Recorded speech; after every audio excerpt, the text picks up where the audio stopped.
Selamat pagi anak Tuhan dimanapun berada.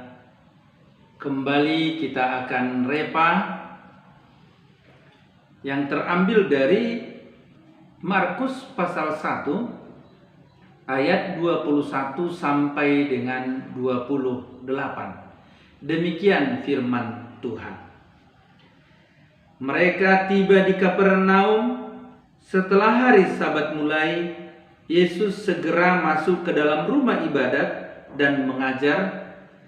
Mereka takjub mendengar pengajarannya, sebab ia mengajar mereka sebagai orang yang berkuasa, tidak seperti ahli-ahli Taurat. Pada waktu itu, di dalam rumah ibadat itu ada seorang yang kerasukan roh jahat.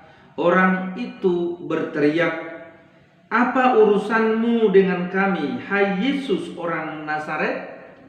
Engkau datang hendak membinasakan kami? Aku tahu siapa engkau, yang kudus dari Allah." Tetapi Yesus menghardiknya, katanya, "Diam, keluarlah daripadanya." Roh jahat itu menggoncang-goncang orang itu, dan sambil menjerit dengan suara nyaring, ia keluar daripadanya. Mereka semua takjub sehingga mereka memperbincangkannya. Katanya, "Apa ini? Suatu ajaran baru. Ia berkata-kata dengan kuasa. Roh-roh jahat pun diperintahnya dan mereka taat kepadanya." Lalu tersebarlah dengan cepat kabar tentang dia ke segala penjuru di seluruh Galilea. Anak Tuhan yang terkasih dalam nama Yesus Kristus. Dari pembacaan firman Tuhan ini, kita akan belajar tentang satu tema, yaitu disertai otoritas Allah. Disertai otoritas Allah. Ada 3 poin yang dapat kita pelajari dari ayat ini sehubungan dengan disertai otoritas Allah. Kita tahu sebelumnya bahwa ayat ini berbicara tentang pelayanan Yesus, di mana setelah dia memanggil murid-murid yang pertama, dia mulai mengajar di bait suci. Namun dalam proses pelayanan itu ada banyak hal yang terjadi, bahkan kuasa Allah dinyatakan. Dan kuasa itu berbicara tentang otoritas Tuhan. Maka sebagai orang percaya, sesungguhnya kita harus sadar bahwa kita pun disertai oleh otoritas Allah. Maka dari pembacaan ini kita akan lihat ketiga poin tadi. Yang pertama yaitu yang terdapat pada ayat 21 sampai dengan 22. Disertai otoritas Allah membuat kita tampil beda. Penyertaan otoritas Allah dalam hidup anak-anak Tuhan membuat anak-anak Tuhan itu tampil beda. Dia akan tampil beda jika dibandingkan dengan orang lain.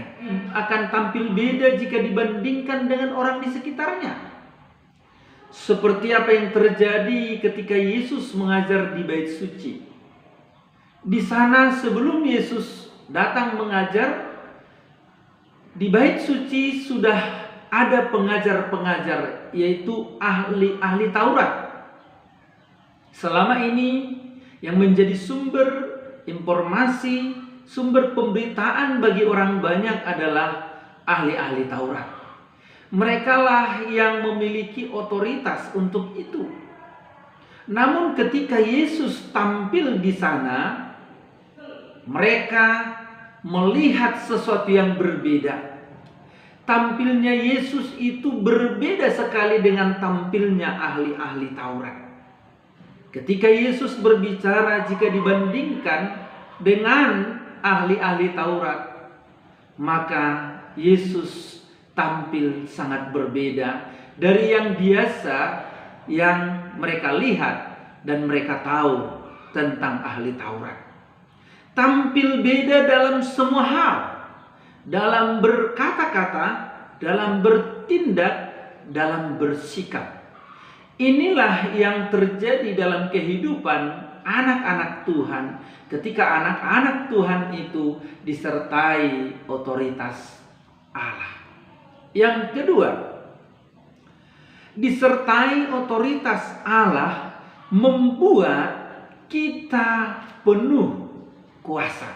Itu dapat kita lihat pada ayat 23 sampai dengan 26. Bahwa ketika Yesus tampil di hadapan mereka, mengajar mereka, karena Yesus disertai dengan otoritas Allah, otoritas surgawi, membuat dia penuh dengan kuasa. Maka anak-anak Tuhan, orang-orang percaya, ketika orang-orang percaya itu disertai dengan otoritas Allah, maka sesungguhnya orang percaya itu penuh dengan kuasa Allah.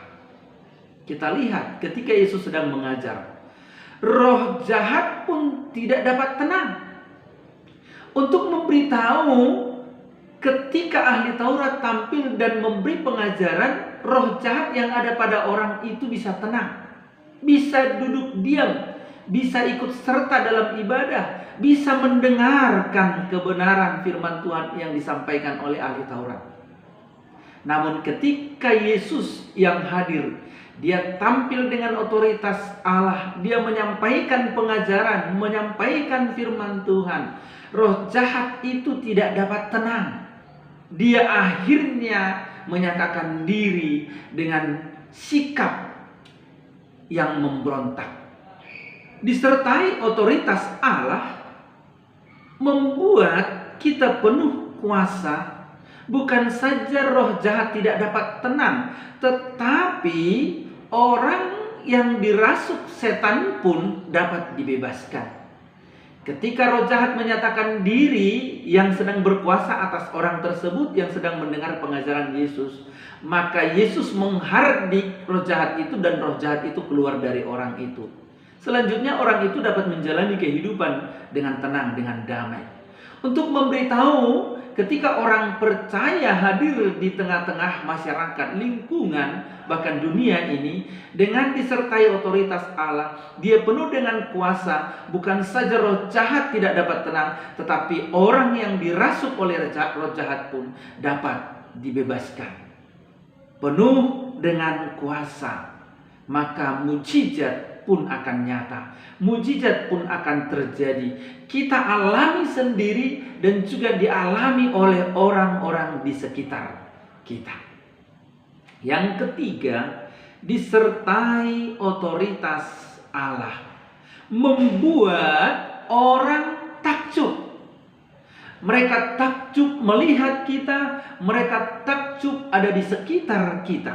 Pada ayat 22, kemudian ayat 27 sampai dengan 28, ketika anak-anak Tuhan yang disertai otoritas Allah hadir di tengah-tengah masyarakat, hadir dalam lingkungan, hadir dalam sekolah, hadir dalam kehidupan hari lepas hari bersama dengan orang-orang di sekitar, maka itu akan membawa ketertarikan orang untuk mendengarkan kita. Membawa ketertarikan orang mendengarkan apa yang kita sampaikan, kebenaran yang kita ajarkan. Kemudian bukan saja membuat orang tertarik mendengar, tetapi juga tertarik untuk memperbincangkannya, tertarik untuk memperdengarkannya kepada orang lain.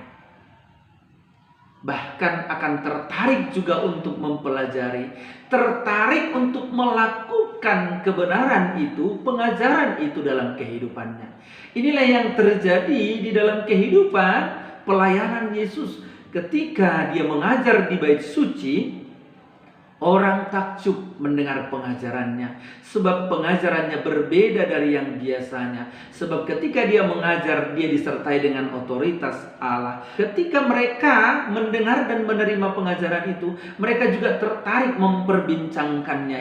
Itulah sebabnya tadi dikatakan, maka tersebarlah berita itu dengan cepat. Sebab memang orang tertarik untuk memperbincangkannya dan tertarik untuk ingin mengetahui tentang ajaran dan tentang Yesus yang sedang mengajar.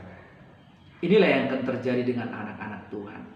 Oleh karena itu, biarlah kita menyadari bahwa ada otoritas Allah dalam kehidupan kita, sehingga kita tidak menahan diri untuk melakukan yang terbaik, sebab memang orang sedang menantikan apa yang ada pada kita. Amin. Kita berdoa. Tuhan Yesus, terima kasih atas kesempatan kami boleh belajar kebenaran firman-Mu. Kami diingatkan bahwa setiap orang yang percaya kepadamu disertai dengan otoritas Allah. Maka biarlah Tuhan, otoritas itu nyata dari kehidupan kami dan orang lain pun dapat diberkati olehnya. Dalam dan demi nama Yesus kami berdoa. Haleluya. Amin.